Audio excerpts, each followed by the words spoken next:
నమస్తే, welcome to మన ప్రజా వెలుగు. నేను మీ వెంకట్. మనం ప్రస్తుతం ఆంధ్రప్రదేశ్లోని విజయవాడ దగ్గర మంగళగిరిలో ఉన్నాం. ఏదైతే ఇక్కడ బీసీవై పార్టీకి సంబంధించిన బీసీ సింహగర్జన ఐక్యత ఆత్మగౌరవం అధికారం అంటూ చెప్పి ఇక్కడ భారీ బహిరంగ సభ అయితే నిర్వహించడం జరిగింది. ఇక్కడికి చాలా మంది పార్టీ నాయకులు అలాగే కార్యకర్తలు చాలా మంది వచ్చారు. అసలు ఏంటనేది ఒకసారి అడిగి తెలుసుకునే ప్రయత్నం చేద్దాం రండి. పేరేంటి? నా పేరు ఓం ప్రకాష్ అండి. ఎక్కడి నుంచి వచ్చారు మీరు? చిత్తూరు నుంచి అండి. ఇప్పుడు ఏదైతే బీసీ సింహగర్జన అని చెప్పి ఐక్యత ఆత్మగౌరవం అధికారం అని చెప్పి ఒక ట్యాగ్ లైన్ తోని భారీ బహిరంగ సభ ఇక్కడ మంగళగిరిలో పెట్టడం జరిగింది. రామచంద్ర యాదవ్ గారి ఆధ్వర్యంలో ఎలా చూడొచ్చు? దీన్ని ఎలా చూడొచ్చు అంటే బీసీల ఐక్యత మొదలైంది. బీసీల్లో అన్ని కులాలు ఒకటై ఒక వేదికగా దీన్ని మేము అందరూ భావిస్తూ ఉన్నాం. బీసీల ఐక్యత అనేది ఈ రోజు నుంచి కూడా బలంగా ఉంటుందని రాష్ట్రంలో మేము భావిస్తూ ఉన్నాం. ఇక్కడ ఆంధ్రప్రదేశ్ రాజకీయాలు చాలా ఆడివేడిగా ఉన్నాయి. ఈయన రామచంద్ర యాదవ్ గారి మీద కూడా చాలా కేసులు పెట్టి అతను ఇబ్బంది పెట్టే ప్రయత్నం కూడా చేశారని చెప్తున్నారు. ఈ కేసులకి ఉడత బెదిరింపులకి రామచంద్ర యాదవ్ బెదరరు. రామచంద్ర యాదవే కాకుండా రామచంద్ర యాదవ్ అనుచరులు ఉన్నారో వాళ్ళపైన కూడా కేసులు ఉన్నాయి. దాదాపు నా పైన కూడా 8 కేసులు పెట్టారు. గత ప్రభుత్వం కావచ్చు, ఈ ప్రభుత్వం కావచ్చు. ఇటు ఉడత బెదిరింపులకి అయితే బెదిరేదే లేదు. బీసీల ఐక్యత మేమందరూ కలిసి పోరాడతాం. బీసీల ఐక్యతను వచ్చేంత వరకు భారత చైతన్య యువజన పార్టీ కృషి చేస్తుందని కూడా చెప్తా ఉన్నాం. ఇప్పుడు ఏదైతే బీసీలందరూ ఒక తాటిపైకి వచ్చి చైతన్యవంతులు అయ్యే అవకాశం ఉందంటారా? 100% ఉంది. దానికి నిదర్శనమే ఈ బీసీ సింహగర్జన సభ. మీరు చూడొచ్చు ఈ ప్రాంగణాన్ని. ఇది ఎంతమందితో ఈ సభ పెట్టారు? దాదాపు ఇప్పుడే 1.5 లక్షల నుంచి 2 లక్షల వరకు ఎస్టిమేషన్ ఉంది. చూడాలి ఎంతమంది అనేసి. ఈ సభకు మీకు పర్మిషన్ ఇవ్వడం జరిగిందా? సభకు పర్మిషన్ మనం ఇప్పుడు 2 నెలల ముందే దీన్ని అనౌన్స్ చేయడం జరిగింది. అప్పటి నుంచి కూడా ప్రభుత్వం బుడత నడతలు నడుస్తూ ప్రభుత్వం ఏదైతే పర్మిషన్లు ఉన్నాయో డిలే చేస్తూ రావడం జరిగింది. గత 2 రోజులకు ముందు మాత్రమే మేము హైకోర్టుకి వెళ్ళి ఇక్కడ ఉన్న ప్రభుత్వం మాకు పర్మిషన్ ఇవ్వట్లేదు, మమ్మల్ని ఇబ్బంది పెడుతుందని చెప్పి హైకోర్టు నుంచి మేము పర్మిషన్ తీసుకోవడం జరిగింది. కావాలని చెప్పి ఇక్కడ ఆల్రెడీ ఇక్కడ ఇంత పెద్ద భారీ బహిరంగ సభ నడుస్తుంది. కావాలని చెప్పి కూటమి ప్రభుత్వం కూడా ఇక్కడ ఒక రోడ్ షో పెట్టడం జరిగిందని చెప్పి కూడా అంటున్నారు. ఎలా చూస్తుంది? ఆ రోడ్ షో ఏదైతే పెట్టడం జరిగిందో అదే నిదర్శనంగా మేము చెప్తా ఉన్నాం. వాళ్ళకి వణుకు పుట్టింది బీసీ సింహగర్జన చూసి. వాళ్ళు భయపడుతూ ఉన్నారు రామచంద్ర యాదవ్ను చూసి. అందుకే వాళ్ళు ఎక్కడైతే బీసీ నాయకులు ఉన్నారో, ఎక్కడైతే వాళ్ళ పార్టీలో బీసీ నాయకులు ఉంటే ఎక్కడికక్కడ బీసీలను పోకూడదు, మీటింగ్కి పోకూడదు అని చెప్పి కట్టడి చేస్తూ ఉన్నారు. దీనికి నిదర్శనంగానే ఇక్కడ లోకల్గా కావచ్చు, ఇక్కడ మన ప్రాంగణంలోనే కాకుండా రాష్ట్ర వ్యాప్తంగా ఇతర పార్టీల్లో ఉన్న బీసీ నాయకులు అందరినీ కూడా వాళ్ళ మీద ఒత్తిడి తెచ్చి బీసీ నాయకులు ఎవరు కూడా ఈ బీసీ సింహగర్జన పోకూడదు, మన పార్టీ ఉనికి కోల్పోతామన్న భయంతో ఇలాంటి ఉడత బెదిరింపుల కార్యక్రమాలు చేస్తూ ఉన్నారు. ఏదైతే ఇప్పుడు ఆంధ్రప్రదేశ్లో బీసీవై పార్టీ నెక్స్ట్ కార్యాచరణ అంటే ఎలా ముందుకెళ్ళబోతుంది? అది మా పార్టీ అధినాయకుడు తొందరలోనే అనౌన్స్మెంట్ చేస్తారు. ఏదైతే మా ఒక మెయిన్ ఎజెండా ఏదైతే ఉందో బీసీ ఎస్టీ మైనారిటీలకు రాజ్యాధికారం వచ్చేంత వరకు కూడా మా పార్టీ అధినేత కష్టపడతారని కూడా చెప్తా ఉన్నాం. ఈ భారీ బహిరంగ సభ సింహగర్జనతో మీరు ఏం సందేశం ఇవ్వబోతున్నారు? ఏం చెప్పడం అంటూ ఏంటంటే మేము బీసీలంతా ఐక్యంగా ఉన్నాం, అందరూ కలిసి ఉన్నాం. 120 జాతులు కూడా మేము కలిసే ఉన్నాము. ఎవడో వచ్చి మమ్మల్ని ఎడగొట్టలేడు అని చెప్పి ఈ సభాముఖంగా తెలియజేస్తా ఉన్నాం. అలాగే మాకు రావాల్సిన ఏదైతే మా హక్కులు ఉన్నాయో మేము మొత్తం కూడా వసూలు చేసేంత వరకు కూడా ఏ ప్రభుత్వాన్ని వదలము. దీనికి అండగా రామచంద్ర యాదవ్ ఉంటారు కూడా మేము నమ్ముతా ఉన్నాం. ఏదైతే ఈరోజు బీసీ సింహగర్జన అని చెప్పి ఐక్యత ఆత్మగౌరవం అధికారం అని చెప్పి ట్యాగ్ లైన్ తోని భారీ బహిరంగ సభ పెట్టడం జరిగింది. ఎలా చూడొచ్చు దీన్ని? ఎవరి కోసం అంటే ఇది కేవలం బీసీల కోసమే. బీసీలు అనేవాళ్ళు కేవలం రాయితీలు.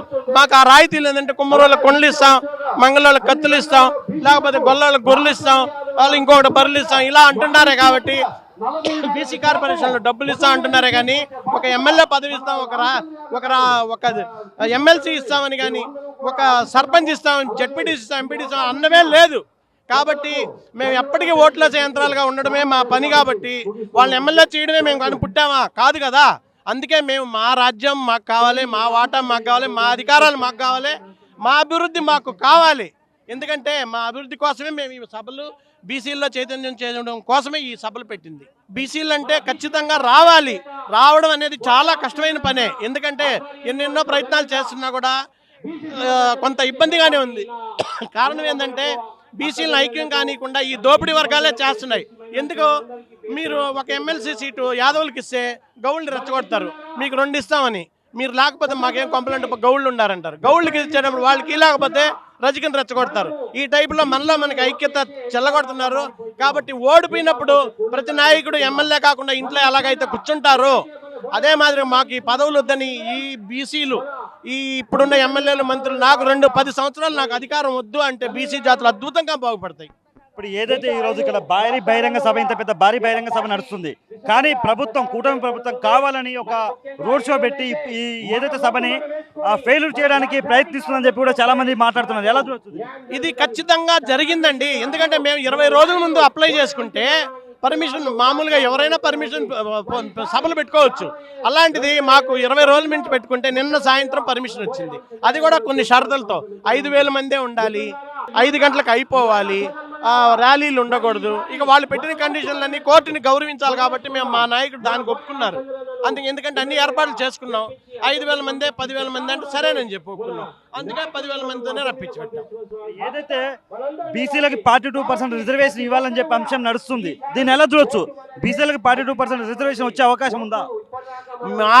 మేము బీసీలం పార్టీ పెట్టేది బీపీ మండల్ గారి రూల్స్, అంబేద్కర్ గారి సిద్ధాంతాల్ని ఇంప్లిమెంట్ చేయడమే మా ధ్యేయం, మా బీసీవై ధ్యేయం. ఇది రైతుల కోసం పెట్టిన పార్టీ, యువత కోసం పెట్టిన పార్టీ.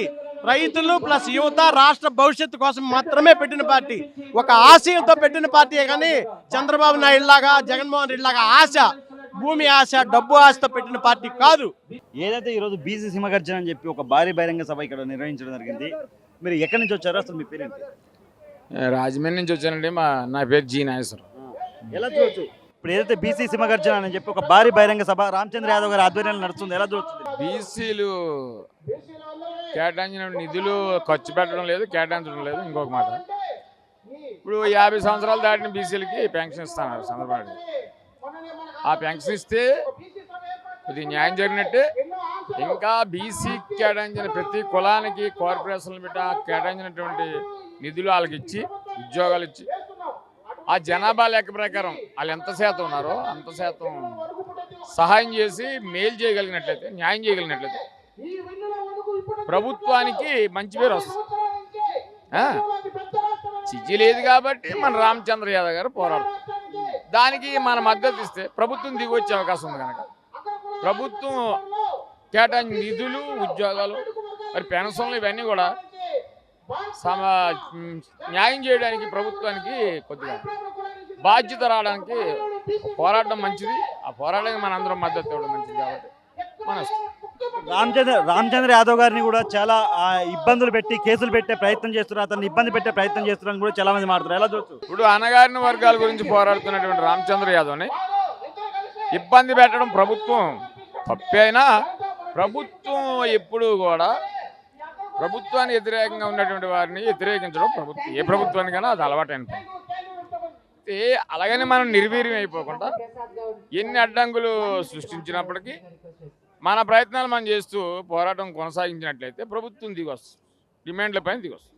నమస్తే, వెల్కమ్ టు మన ప్రజా వెలుగు. నేను మీ వెంకట్. ప్రస్తుతం మనం ఆంధ్రప్రదేశ్లోని మంగళగిరిలో ఉన్నాం. ఇక్కడ ఏదైతే ఇక్కడ బీసీ సింహగర్జన అని చెప్పి ఒక భారీ బహిరంగ సభ ఇక్కడ రామచంద్ర యాదవ్ గారి ఆధ్వర్యంలో నిర్వహించడం జరిగింది. ఇదే ఇష్యూ గురించి మనతో పాటు కొంతమంది కార్యకర్తలు ఉన్నారు. బ్రదర్, ఎక్కడి నుంచి వచ్చారు మీరు? నా పేరు అంకాల శ్రీనివాస్ యాదవ్.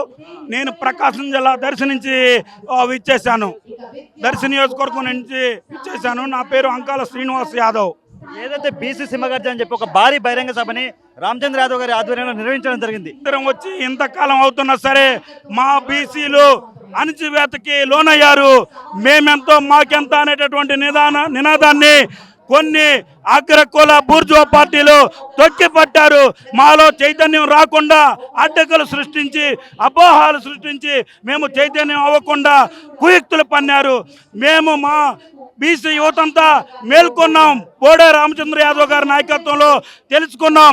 ఆయన చైతన్యంతో మేము ముందుకు అడుగులేస్తా ఉన్నాం. మా బీసీ సోదరులతో పాటు ఎస్సీ సోదరుల్ని, మైనార్టీ సోదరుల్ని, ఎస్టీ సోదరుల్ని కూడగలుపుకొని మా బడుగు బలహీన వర్గాల రాజ్యాధికారమే ధ్యేయంగా అడుగులేయడానికి కథం దొక్కుతా ఉన్నాం. మేము ఇప్పటికే చాలా నష్టపోయి ఉన్నాం. మా పెద్దలు చాలా నష్టపోయి ఉన్నారు. మేము కుల వృత్తులను నమ్ముకొని ఎక్కడేసిన గొంగలి అక్కడనే ఉందన్న అనేటటువంటి సామెతకి నిదర్శనంగా మేము ఉండిపోయాం.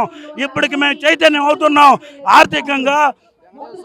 ఆర్థికంగా, సామాజికంగా ఆత్మగౌరవంతో బతికేలా మా బీసీ సోదరులందరం కలిసి కట్టుగా మా బీసీ సోదరుల నుంచి మా పెద్దవాళ్ళు రాజ్యసభ, అసెంబ్లీ వివిధ పార్లమెంటు స్థాయిల్లో మెట్లు కూడా తొక్కనటువంటి మా కులాలు ఎన్నో ఉన్నాయి. మేమందరం సంఘటితం అవుతా ఉన్నాం. రానున్న రోజుల్లో రాజకీయంగా ఆర్థికంగా స్వావలంబన అయ్యి మేము 2029లో బీసీ వ్యక్తి ముఖ్యమంత్రి స్థాయికి ఎదిగేలా అయ్యేలా 100% కృషి చేయడానికి మేమందరం సన్నద్ధమయ్యాం బోడే రామచంద్ర యాదవ్ గారి నాయకత్వంలో. బీసీలందరిలో ఒక చైతన్యం వచ్చి బీసీలందరూ ఒక తాటిపైకి వచ్చే అవకాశం ఉందంటారు. బీసీలకు రాజ్యాధికారం వచ్చే అవకాశం ఉందా? 100% మా పెద్దలు రాలేకపోయారు. వాళ్ళు రాకపోవడానికి కూడా కొన్ని కుయుక్తులు పొంది వాళ్ళని అణిచివేశారు.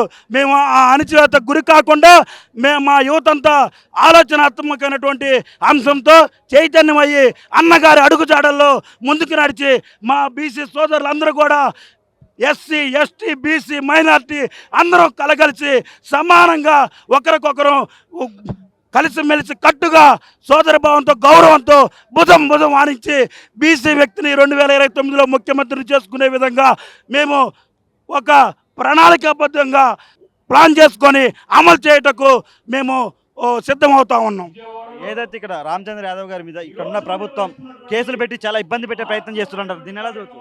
రాష్ట్ర వ్యాప్తంగా గత ప్రభుత్వం కానీ ఈ ప్రభుత్వం కానీ ఇద్దరు కూడా ఒక వరలో రెండు కత్తుల టైపు వారిద్దరు ఒకే విధానాన్ని అవలంబిస్తూ ఉన్నారు.